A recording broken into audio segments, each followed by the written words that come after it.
The other thing, I did not put two and two together till after we talked about Gary Con, and I was kind of doing a little bit of putting the questions together. Is I actually knew you without impromptu knowing you in quotations from several years back because I used to watch Uncle Matt's D&D neighborhood like Uh-huh. back in the pandemic along with like Tim Cask's Curmudgeon in the Cellar, and they you guys got me through my Saturday mornings when I worked healthcare and would eat breakfast, and I'd watch you and him. That's awesome. Yeah.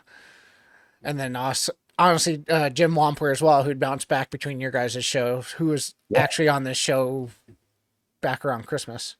Uh-huh. Also, I remembered because I actually went back to one of your old episodes. Is Tim Kask named you one of the top 5 DMs that he knows, which I thought was a very good honor. That is one of the uh, proudest moments of my life is the the couple of the especially Tim Cass saying that. I really appreciated that from Tim.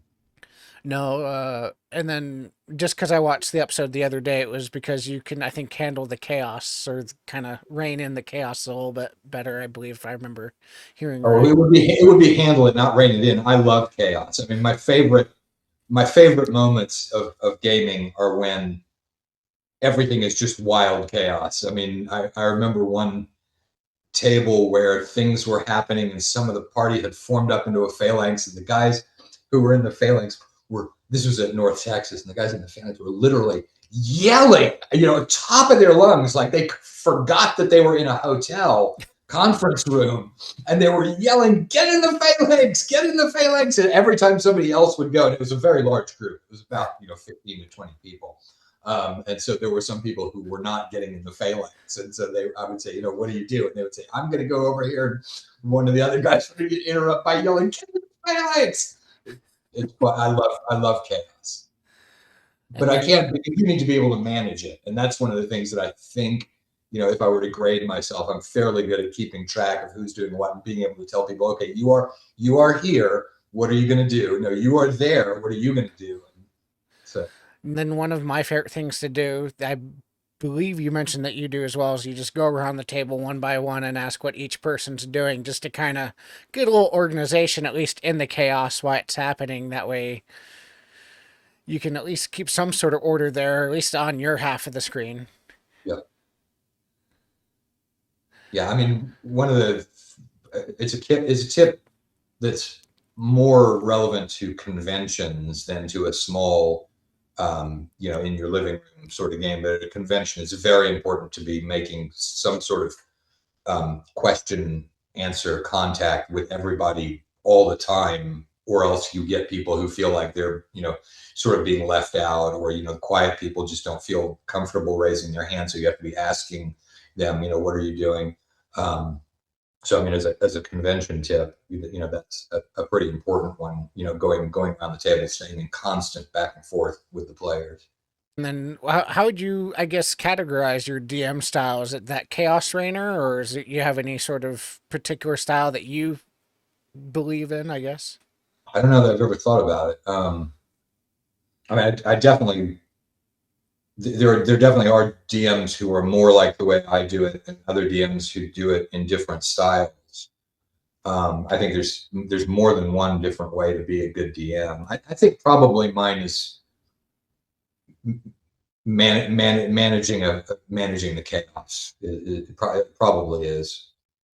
Managing the chaos. And then not quite sure what mine would be. I'm just kind of rule of cool. Let's see where this goes, and then if it kind of wanes off, then I'll kind of shepherd them back into what I originally had planned. But I like letting them decide how they're going to get there, and then if they Mhm. stall out, then I'll try and throw in a an underhand softball kind of to them and get them back on track. Yeah, I mean, I do find myself often saying, well, you could do this, or you could do this, or you could do this, when the decision making slows down, which every once in a while it definitely does. Even if it's just that people are momentarily all tired at the same time or something like that. Um, I mean, I think the one thing about me being a DM is that I love being surprised by what the players do. I'm absolutely not trying to keep anything on any kind of rails, especially if what they want to do is interesting and fun. And I want to see them succeed just as much as they want to. I'm definitely not um, a DM that considers it to be a contest with the players. I'm much more like, that when you read the officer reviews, and they're probably fake, but officer reviews of soldiers that were done Mm-hmm. in the, and one of them said that his men will follow him anywhere, if only to see what he does.